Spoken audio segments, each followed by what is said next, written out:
Hi, everyone. I'm Tomer from Entrée Capital.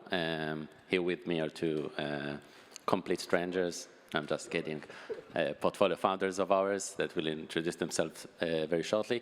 Entrée Capital, it's an Israeli VC, traditional VC. I'm leading the Web3 investments. We manage $1.25 billion across 180 portfolio companies, originally mostly SaaS and fintech and infrastructure. And thank you all for joining us. So maybe we'll start with Matan. You're welcome to introduce yourself, eOracle, and tell us more about the project. Sure thing.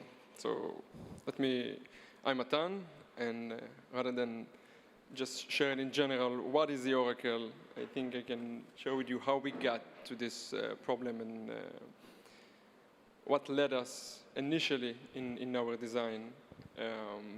When we started thinking about the Oracle problem and the new tools that exist in the space today, in solving it, we were really inspired by the old proposals by Justin Drake and Vitalik of how an enshrined Oracle should look like.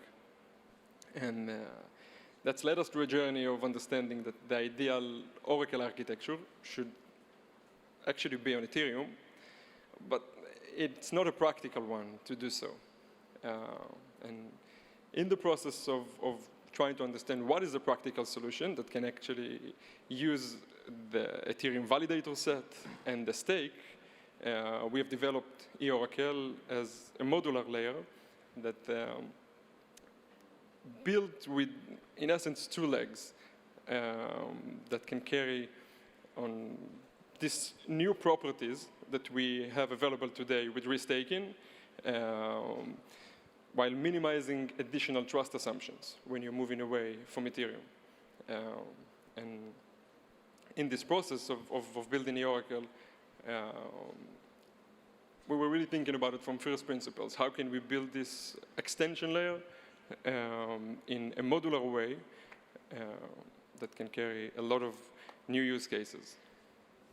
Thank you. And yeah, also I think that using restaking and enhancing Ethereum security is like a very good way to bootstrap new decentralized solutions. So now Yaniv from Hexagate will introduce himself and the current Hexagate solution, and then I think we'll have a very interesting discussion about how SaaS-based companies can leverage restaking models in order to bootstrap decentralized products. Yaniv.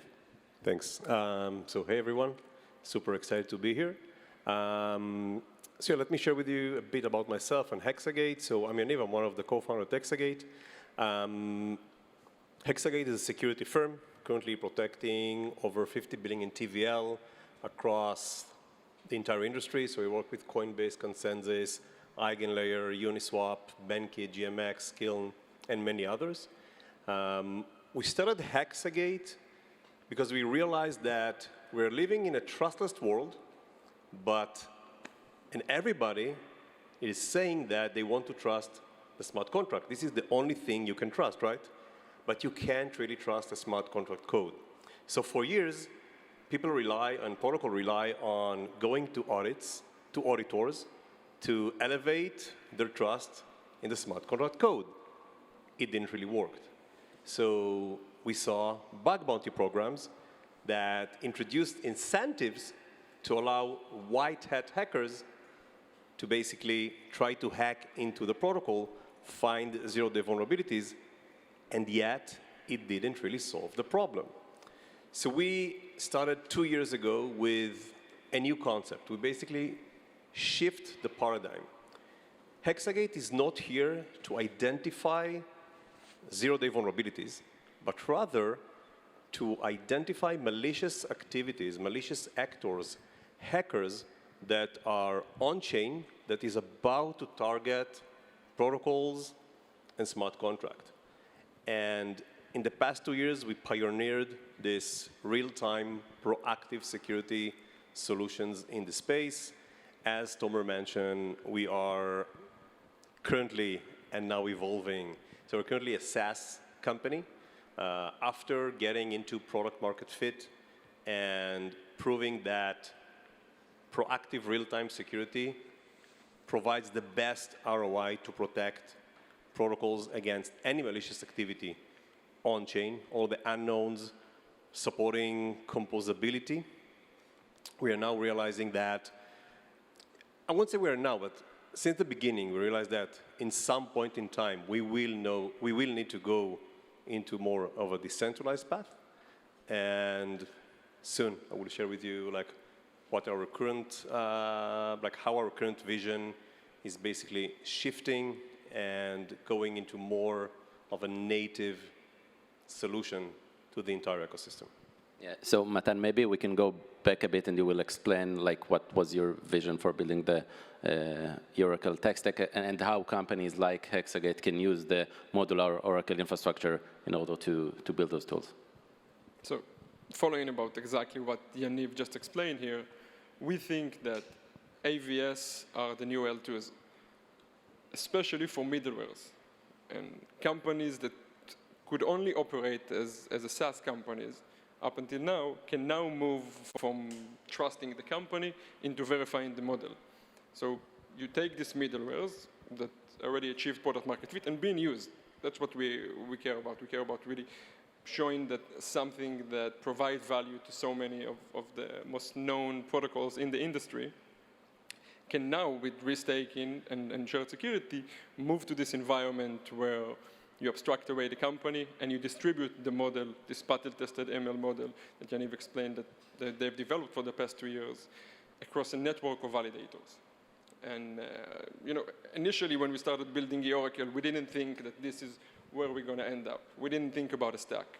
We were thinking about how are we going to solve the Oracle problem from first principles and how are we going to build this infrastructure that really inherent this both security from Ethereum in terms of stake and decentralization in terms of the validator set.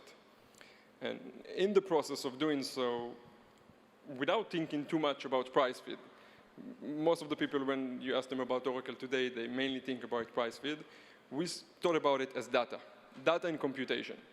And today, we are at the point that it's really enabling new use cases, exactly like what Yaniv just explained. Yeah, I can add as an investor that invests both in equity and in tokens, that we see a challenge today for SaaS companies, I think, to scale seriously in Web3. Because in bear markets and also in bull market, the market is usually not big enough, and some protocols and dApps want to consume decentralized products or data from decentralized products. So I really think that using products like eOracle can be very helpful for many traditional crypto companies.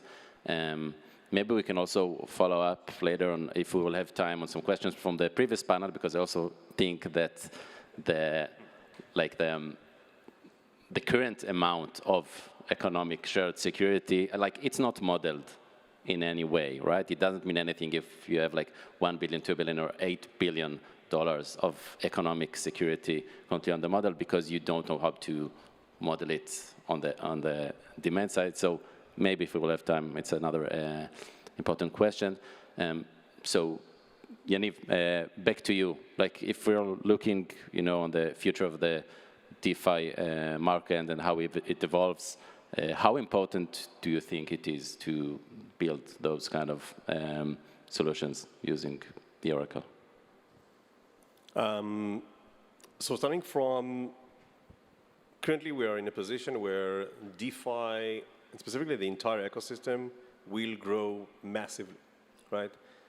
In order to support this growth, we need to have tools that will allow us to go to market faster, to be able to take what we are building in a secure manner, to de-risk it. And this is why basically we chose eOracle as our partner.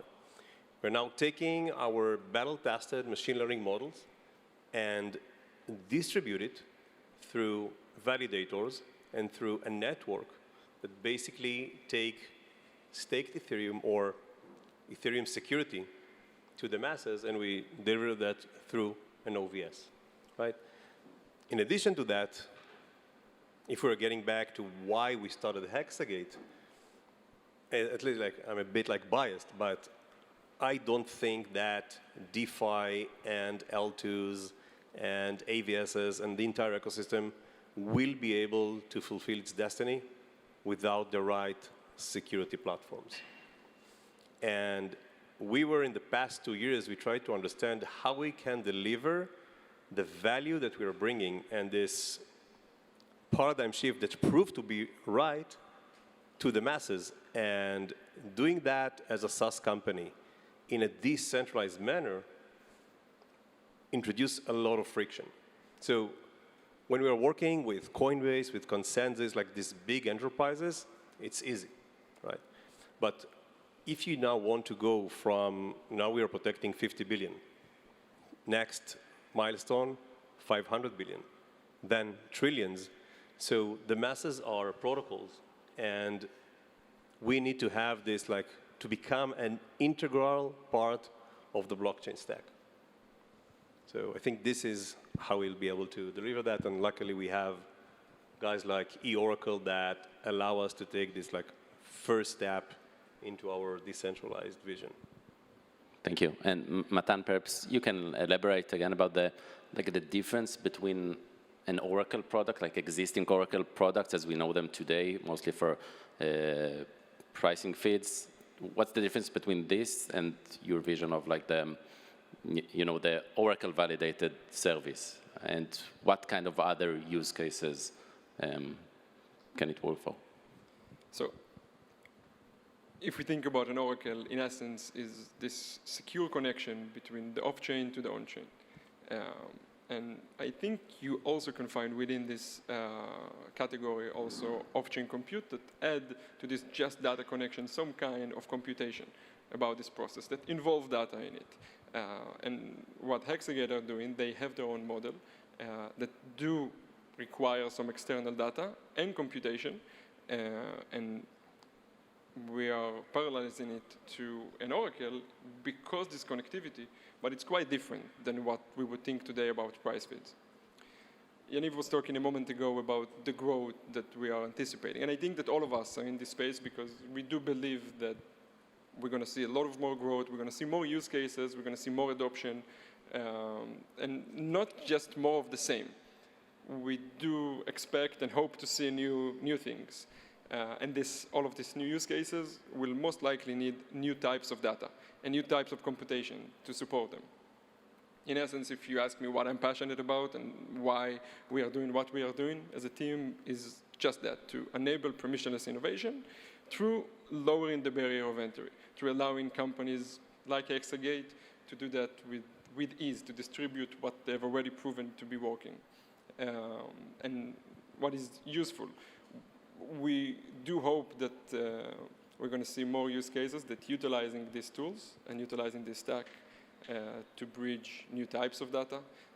Maybe some of them will be Web2 SaaS companies that work on this bridge in between Web2 and Web3 and think that they can eliminate some trust assumption and give, in essence, what they are giving today in a more secure way. But it's really something to explore. I think that in a year from now, we're probably going to talk again and see a lot of new ones. And maybe as a follow-up question, as one of the leading AWS founders, maybe some tips for new AWS founders in the crowd of like, what's the best practices to work with EigenLayer? I mean, it's just like a huge project, then you need to wake up every day and you learn new things. So how can you actually build something that is so innovative and like rapidly changing? Probably as we speak, there is like new things going on, and your R&D team are trying to solve complex things. So like maybe like some golden tips about that. Honestly, there is no magic in that. We are working on what we are building for over a year and a half of building that with Eigen. So we started relatively early in this process, and it's been a lot of hard work. Like the guys on the stage previously said, that the documentation were not there, that was very hard to create your AVS. I think it's becoming easier and easier, and Eigen doing good work on making it easier for AVSs. But I think the real question, which is also related to what you wanted to ask if we're going to have enough time is how do you correlate these new tools and new possibilities to real value, to something that you think might be used. And it's either like this collaboration with Hexagate, something that already achieved product market fit and provide real world value today, or you're able to think about something that would actually benefit from this stake and would actually benefit from these new tools. So if you think about it, Hexagate today generate millions of dollars in revenue every year. Now you take this revenue and you're able to distribute it among the validators, which really complete the full circle of how do you think about where the yield's going to come from, right? We think about the stake, but this stake comes with some kind of a cost for security. The goal is to build a system that actually is not just we get the stake early on and then we are not really sure how we're going to provide some kind of value back to these validators and stakers. And do you think that Hexagate should also have a stake in this network as the data provider? So that's a great question. It really depends on if Hexagate are a data provider or if Hexagate provide the model for the off-chain compute that is being verified. If they do work as an operator in the system, they definitely do need to have their own stake in the system, and I'm sure that a lot of LRTs would be very happy to back them. Yeah. Yeah, because I'm thinking, you know, on shared security is some kind of a reputation model, right? That basically, I think that the ideal state is that everyone are operators and everyone have a stake in the ecosystem, and if they're bad actors, then they're, you know, slashed. Not necessarily only the, you know, the staking players at the moment. So it's like something to think about. And if you're speaking about like best practices, Yaniv, you know, maybe some best practices for smart contract developers of, you know, how to secure, how not to be hacked and to lose billions of dollars. So use Hexagate, but I think I would like to tap to what you mentioned on like if Hexagate should put a stake and how this network should work.